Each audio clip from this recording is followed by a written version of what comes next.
सोलापूर जिल्हा परिषदेमध्ये नूतन अध्यक्ष आणि उपाध्यक्ष यांच्या सत्कारावेळी नवीन चित्र पाहायला मिळाले। उपाध्यक्ष इंद्रजित पवार यांच्या सत्काराला चक्क कुदळ फावडे टोपली आल्याने संपूर्ण जिल्हा परिषदेमध्ये सध्या हा चर्चेचा विषय ठरत आहे। त्यामुळे उपाध्यक्षांच्या चेंबरमध्ये पुस्तकं, वह्या, पेन, कुदळ, फावडे, टोपली, विळा अशा वस्तू पाहायला मिळत आहेत। उत्तर सोलापूर तालुक्याचे कृषी अधिकारी धनंजय शेटे यांनी याच वस्तू देऊन इंद्रजित पवार यांचा सत्कार केला। भागाईवाडीचे माजी सरपंच शिवाजी घोडके पाटील यांनी ही वह्या व पेन देऊन अध्यक्ष वैद्य व उपाध्यक्ष पवार यांचा सत्कार केला। अध्यक्ष दीपक वैद्य आणि उपाध्यक्ष इंद्रजित पवार यांनी आपल्या स्वागताला हार, बुके देण्याऐवजी शेतकऱ्यांना गरज असलेल्या वस्तू जसे कुदळ, फावडे, टोपली, त्याचबरोबर विद्यार्थ्यांना हवे असलेले वही, पेन, पुस्तके आणावीत असे आवाहन केले होते।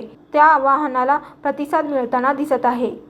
अशाच नवनवीन अपडेटसाठी जनता राज्य न्यूज चॅनलला सबस्क्राईब करा, लाईक करा आणि शेअर करायला विसरू नका।